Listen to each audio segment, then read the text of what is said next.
Hello, voici un petit Notion Tour du MOVA Planner qui est à disposition dans la formation MOVA. Donc ce planner a été co-construit avec Julie et Julia de I Don't Think I Feel, puisqu'elles sont les reines de l'organisation et aussi de Notion. Donc nous avons mélangé nos cerveaux pour faire une version améliorée du MOVA Planner que je proposais auparavant et aussi que j'utilisais moi-même pour mes 2 podcasts.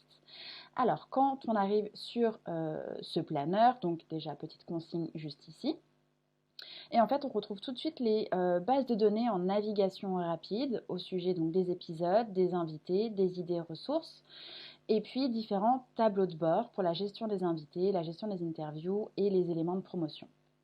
Donc déjà sur cette première page-là, on peut voir ici qu'on peut avoir un suivi de ces épisodes de podcast, donc ceux qui sont en cours d'écriture, d'enregistrement, de montage, ceux qui sont programmés et ceux qui sont publiés. Donc il suffit de mettre ici nouvel épisode, hop, juste là, si ça veut bien, voilà.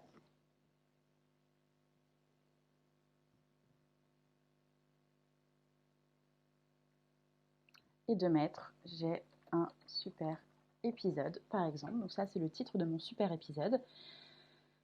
C'est un peu long.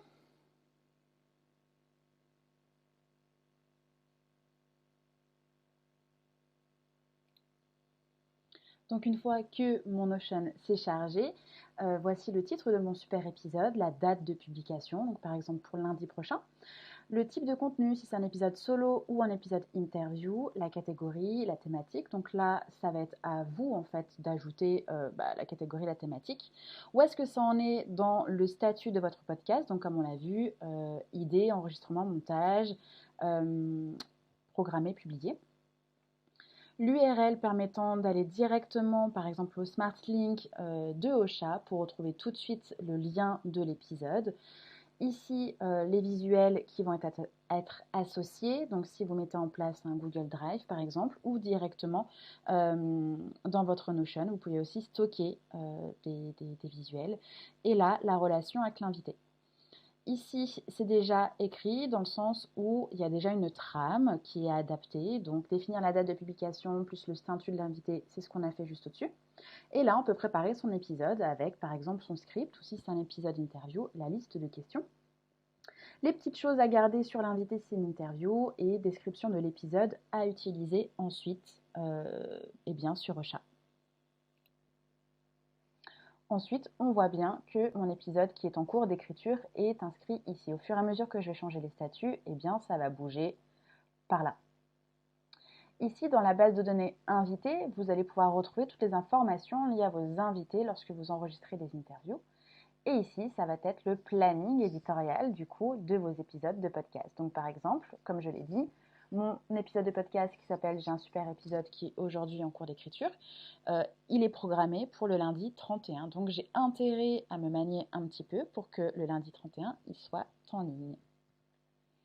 Concernant les invités, eh bien pareil, il suffit d'aller ici.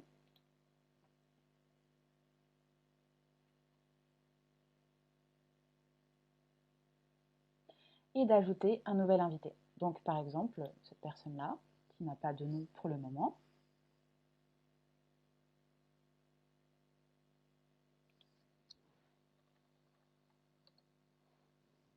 voilà, on va dire que vous allez m'interviewer. Dans ces cas-là, vous pouvez indiquer toutes les informations qui me correspondent et qui permettent en fait de tout avoir d'un seul clic. Donc mon adresse mail, mon job, le statut lié à l'épisode. Du coup, l'épisode par exemple, j'ai un super épisode.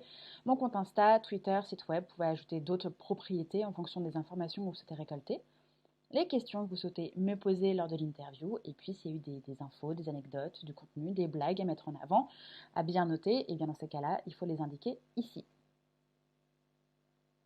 Donc imaginons, on va le relier avec l'épisode